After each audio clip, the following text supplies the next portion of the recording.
Luka 2 verse 22 kusvika pana 40.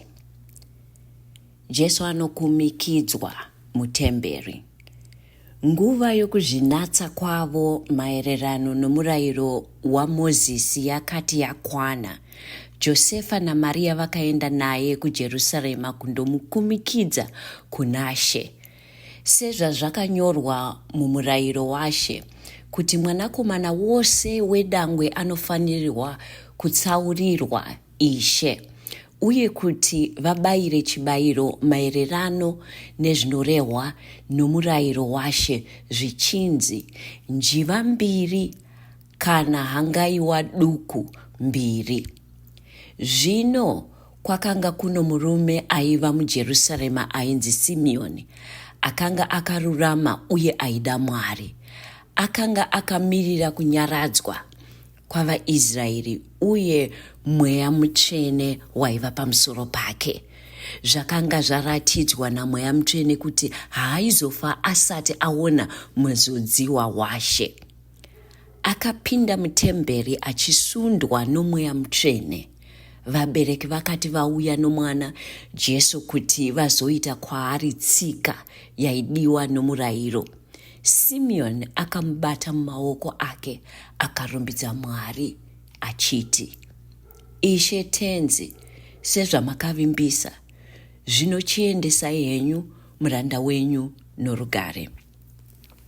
Nokuti meso angu aona ruponeso rwenyu, rwamakagadzirira pamberi pevanhu vose, chiedza chinovhenekerwa vedzimwe ndudzi, uye nokukudzwa kwavanhu venyu Israeri.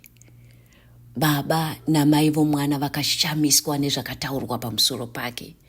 Ipapo Simeoni akavaropafadza, akati kuna Maria mai vake, mwana uyu achaita kuti kuve nokuwa nokumutswa kwavazhinji muIsraeri, uye achava chiratidzo chicharambwa, kuitira kuti ndangariro dzemwoyo mizhinji dzigoratidzwa.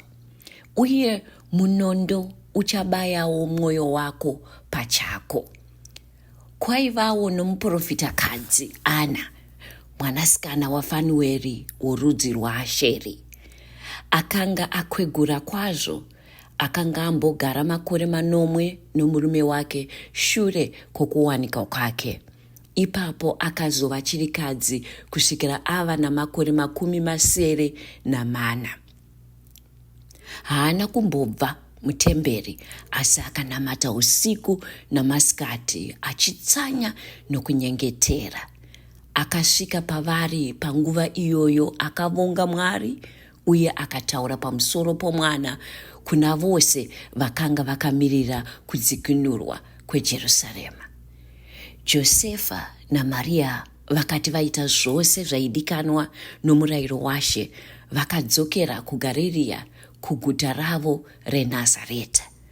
Uye mwana akakura akasimba, akange azere nouchenjeri, uye nyasha dzaMwari dzaiva pamusoro pake.